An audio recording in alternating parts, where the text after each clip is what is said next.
Good evening, everyone. And for this discussion, public speech, we have a demonstration of a crown prep before the doctor comes in, all the procedures that are needed before the doctor comes in. So I would bring in my patient. I've enlisted the help of my daughter, Isabel Rodriguez, who's behind the camera, and my other oldest daughter, Anna, who's been in my chair plenty of times. After I would seat her, I would bib her, which she's already done for herself. I would request her arm, see how she's doing today, and I would go ahead and take her blood pressure and make sure she crosses over her heart so I can get an adequate blood pressure reading. Once done, I would remove it, write down her blood pressure into her chart. I would go ahead and put on my gloves so that, because I know that I am about to work inside of her mouth.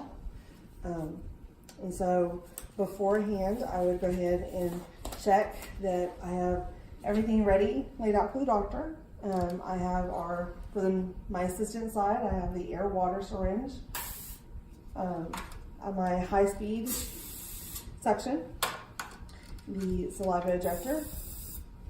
For the doctor, we have laid out a mirror, explorer, spoon, discoid, cotton pliers.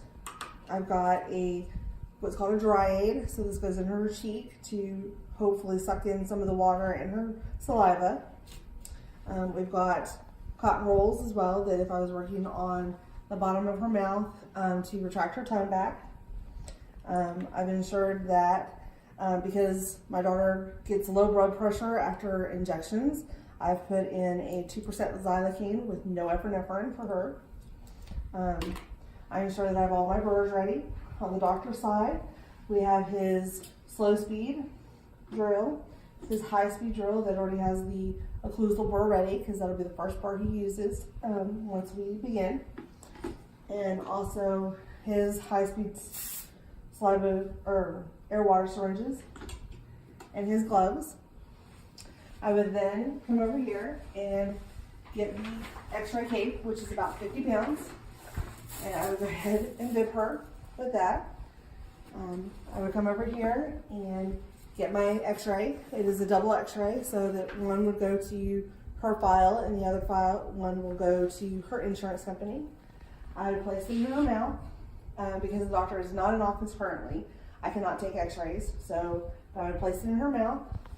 I would go behind the wall and there would be a beep. I would have a little cord and set off the x-ray.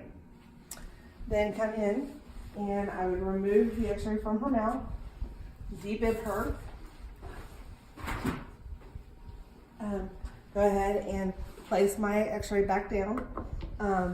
I would know what site area that I am working on her with. So this Q-tip basically has benzocaine on it to help numb the area like a topical.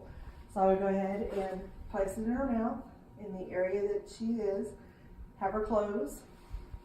I would go ahead and come around, take my x-ray to my developer machine that my wonderful children have decided to leave their things on. And develop it, but because again the doctor's not here, I did not have to take an x-ray. Then we would go back into the room. I would make sure that she's still doing okay. Go ahead and deglove. I would wash my hands, and then after washing my hands thoroughly, I'd go get the doctor and let him know that I am prepared for him to come in so that we can numb her.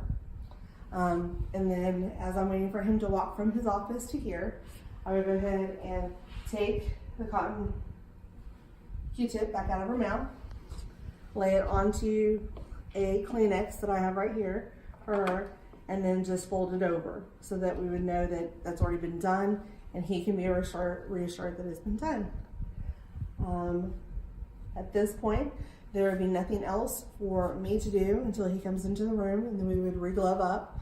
I'd make sure to put on a face mask, and then we would, before he sets her back, I would go ahead and put a nice comfy pillow behind her, hit the button for her to go ahead and get in position, and then Doc would come in